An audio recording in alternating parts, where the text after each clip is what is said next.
The Matrix, one of the biggest franchises in the beginning of the 2000s, as the first movie came out in 1999.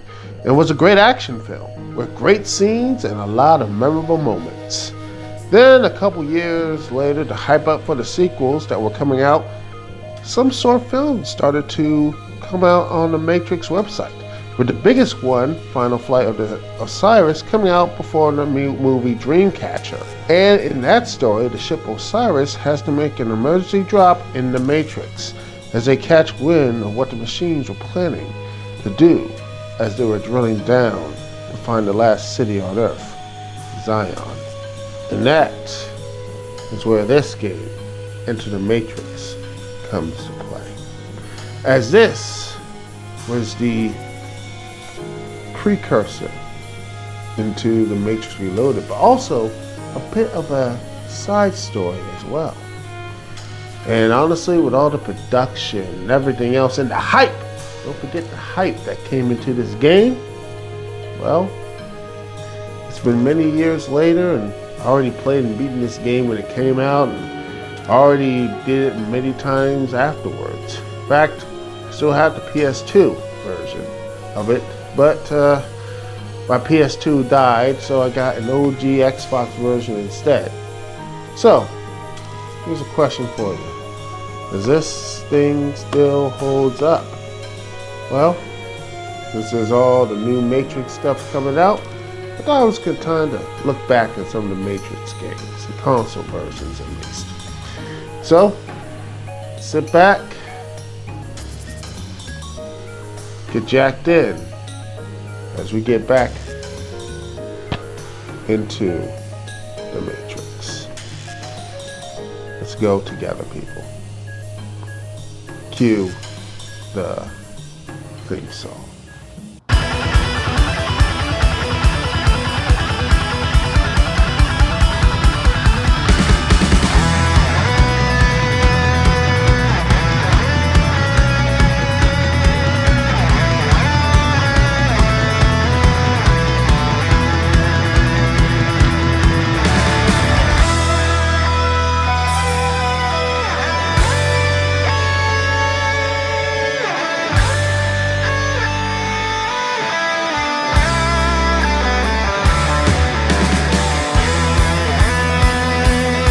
First off, let's look at the positives. And right off the bat, I have to say the production values are amazing. From having the sets from the movie to having the actors not only do the voice work, but actually do mocap for the characters where you play in the game is great. And it really shows how much level of detail the developers Shining Entertainment, the Wachowskis, and Warner Brothers put into this game. And the fact it was made with a $20 million budget, making it one of the most highest video game budgets at the time. Nowadays, that wouldn't make a mid-budget game, much less a AAA title. Anyway, back on topic. As the gameplay is pretty fun as you play as either Ghost or Niobe, with the only difference in gameplay which each of them is during the driving sections, as Ghost is the shooter while Niobe is the driver. I'll get into my thoughts on that a little later. This is the positive section of the video, as the controls work for the most part, and I had no real issues with playing as Ghost or Niobe. The gunplay is fun for the most part, and the fighting while using focus can be fun and makes you believe for just a second you're playing as Neo, but only for a second. The music was really good, as Eric Lundberg was the composer of the soundtrack, as it sounds like what a Matrix movie is supposed to sound like. Also, the hacky minigame was a fun time to mess around in, and some good Easter eggs, as well as some other stuff. Tie-in to a movie that had this much production and such, it was the Lord of the Rings games that came out around the same time. I mean, just that level of production alone is amazing for the time frame this game was made in. Same with the Lord of the Rings stuff, and Lord of the Rings was made with conjunction with EA, so that's just amazing.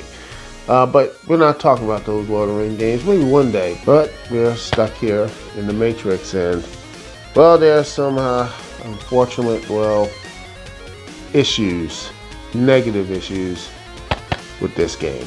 Well, one of the main issues of the game is the hand-to-hand combat. It's very clunky, as it looks and feels like your character is just waving their arms and legs trying to be cool, but it ends up being awkward. Continuing with the main issues is the driving sections, as Niobe, the first time driving, can be a bit of a pain, as you're just driving around in circles until the lights turn green. But nothing compares to the last part of the game, where you are driving the logos to get away from the machines, and oh lord, it is disorienting. It got so bad that you need to get some Dramamine just to pass this mode. Ugh. As for Ghost, the only weird thing I encountered was when I was trying to get away from the twins, and the only way to win was to shoot the cars that were in front of me. Okay then. Another thing is the odd way to trigger some events in the game. For example, when playing as Niobe, when you're fighting an agent on the airplane, after saving fellow woke person from the Matrix, Axel, you have to take out the agent by kicking them out of the airplane. Cool, but here's the issue. You already have a parachute. So, what you think if you just incapacitate the agent? Don't you think you could have just jumped out the airline or what have you?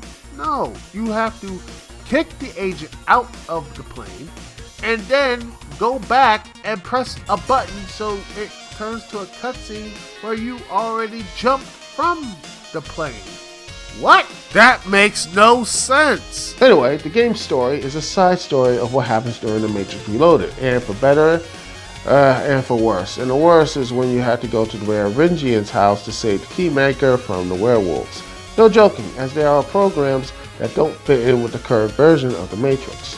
So, that glitches then? Well, pretty much, but that's not the worst of it. What are you talking? Oh, you mean that scene?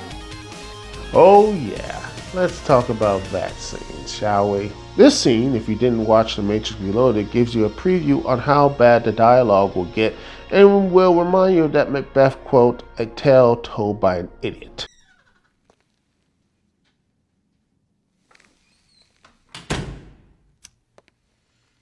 I've been watching you.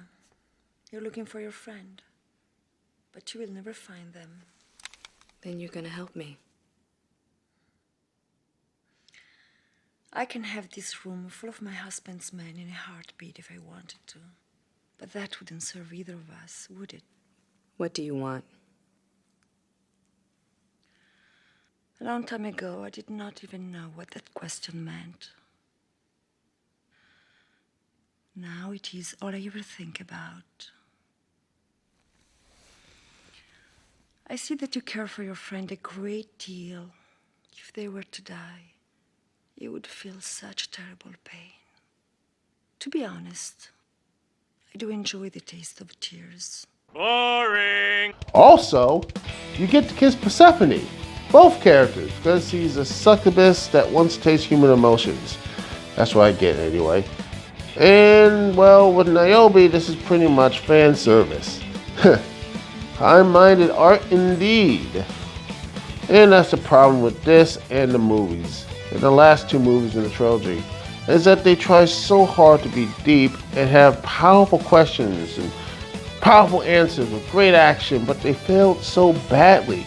And that is the main issue with this game. The high production values, the soundtrack, and the gameplay at points are fun, but the game's story, wonky controls, and the lack of playing your favorite characters in this game hurts it.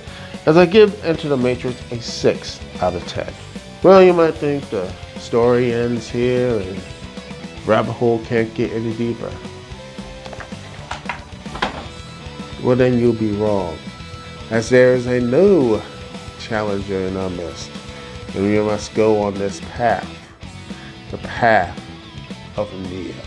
And Shiny Entertainment was back for this go-around, as this development cycle was a lot easier than the previous game. That's this article from Polygon, an oral history of the Matrix games, as they interviewed the developers of the Matrix console games and the president of Shiny at the time. It's a good read and I recommend it. The first Matrix game was a very stressful experience for most of the people working on it originally. In fact, originally they were going to make a Seraph game with the same engine. And by the way, I guarantee you that's probably the first time you heard that character's real name. No one actually cared about that name, which is a shame because I think he's a decent character. But they just see him as the dude Neo fights for over an hour. A pointless fight from Neo, and they just fell asleep after the Matrix revolutions and such. No one cared about him, which is sad. Because I think Seraph's a decent dude. But, most people don't care about him. But he was originally going to have a Seraph game with the same engine. Honestly, I wouldn't have minded, but most people wanted to play Neo, and, including myself. So, yeah, that wasn't going to happen. Well, with that out of the way, it's time to get into the game. That is Path of Neo. And starting off with the infamous lobby scene in the first movie to gauge your difficulty was a great idea that came from the Wachowskis, who also came up with the idea to edit the trilogy live action scenes in a way to bridge the gaps to the next chapter in the video game. They also came up with a different ending, but we'll get to that later. But for now, let's get into the controls. The controls are very good. From the movement of Neo, the way you shoot guns, and the way you do combat. In fact, the way you do combat here is very fun, as you have these combos that are easy to do, but difficult to master. As you go throughout the game, learning new moves, gaining focus, aka bullet time, to make your gunshots more accurate, and make your hand-to-hand combos more impactful. The only thing you can't do in this game is fly. Only jump really high, which is kind of cheap. But I'll give the developers a pass, as that would have been harder to put in the game, so it's all good. As you go through iconic scenes in the movie, some go longer than they should. I'm looking at you, Sarah, fight, and the Merovingian stage that goes off the rails with giant ants, and some woman in a BDS outfit comes in, and you have to save, and, that's the last time you see her. Cool. To me, my favorite levels are the ones you save the people the gifts that Neo has to free from the Matrix. Each level having a different person to save in any order you can choose. In fact, that's the same way you save the captains from the agents and police officers during the meeting that starts the plot for Matrix Reloaded. So what about the graphics? Well, for the game for 2005, I think they look good, as it fits into the world of the Matrix. From the training simulations to have that late night kung fu movie feel to a modern city, which can push back most people who want more of an expansive and more fancy-like worlds. But this is the Matrix, so you're not going to get that. But what you will get is a giant Agent Smith as a final boss. Yes, you heard that right. As the Wachowskis wanted a different ending than in the movie, well, here it is. Neo fights a giant Agent Smith. And, honestly, it was originally going to be the Godzilla version of Agent Smith, but Shiny couldn't get the rights from Toei. But I don't mind, as this was a fun boss fight. And after you beat him, the game plays Queen, We Are the Champions, which I can't play for you, as if I did, this channel will get basically, this would happen. So, overall, this is a fun game that I have no issue playing again, as I give Path of Neo an 8 out of 10. With all that being said, I already gave you my ratings, and I'm really surprised that this game is a lot more fun for me to play as gameplay wise, but I have to show respect for the production values and, getting the actors and everything else here. Everything here, even though I gave it a 6, this is not a terrible game. And if you really want to take a look at it and everything, because honestly, I really wish these games, especially Enter the Matrix, gets like a nice little fresh coat of paint, because there was some good ideas, but if the technology has gotten better, and especially with that Matrix, new Matrix type of demo that came out recently, I think you can do a good remaster and such with these two games. And honestly, that's what I feel. And if that's not gonna happen, you can definitely find these on Amazon or on eBay and such. Found these two games for like $10 to $20, so you can still find these games relatively cheap. So yeah, go buy these games, enjoy them, and yeah. But I think you'll probably have a lot more fun gameplay wise with this game, my personal opinion. So that's it for me, Duke CT, here on Last Reviewer Standing. Thank you so much for watching. Thank you so much for being here. Peace and love. See y'all when I see y'all. Later.